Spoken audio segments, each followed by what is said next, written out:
ফেনীর কৃষকরা আধুনিক উচ্চ ফলনশীল ব্রি ধান ৯৬ চাষ করে বাম্পার ফলন পেয়েছেন। উন্নত জাতের এই ধান আবাদে রোগবালাই ও পোকামাকড়ের আক্রমণ কম হওয়ায় এটি কৃষকদের মাঝে ব্যাপক সাফল্য ও জনপ্রিয়তা লাভ করেছে। ফলন ভালো হওয়ায় এই ধান চাষে উদ্বুদ্ধ হচ্ছেন অন্যান্য কৃষক। পরীক্ষামূলক এই ধান চাষে সাফল্য পাওয়ায় খুশি জেলার কৃষি কর্মকর্তারাও। ফেনী থেকে ইয়াসিন সুমনের পাঠানো তথ্যচিত্রের ডেস্ক রিপোর্ট।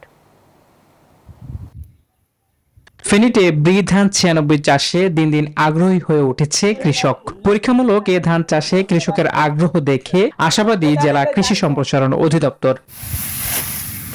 ফেনীর দাগনভূঞা উপজেলার নয়নপুর ব্লকের কৃষক মোর্শেদ আলম টিটু জানান, চলতি বছর ব্রি ধান ৯৬ এর নমুনা হিসাবে চাষ করে ভালো ফলন পেয়েছিলেন তিনি। বিঘা প্রতি ফলন পেয়েছেন ৮৬২ কেজি।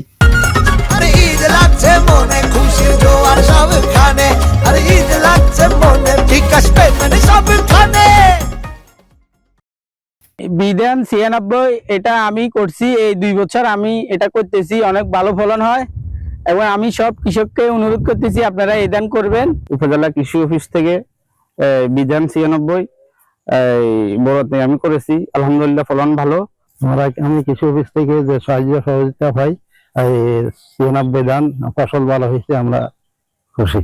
ব্রি ৯৬ ধান চিকন হওয়ায় চাহিদা বেশি বলে জানায় কৃষি সম্প্রসারণ অধিদপ্তর।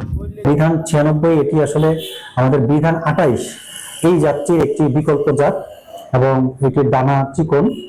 তো দিন দিন আমাদের এই ফেনী জেলায় কৃষক এটির প্রতি আগ্রহ দেখাচ্ছে।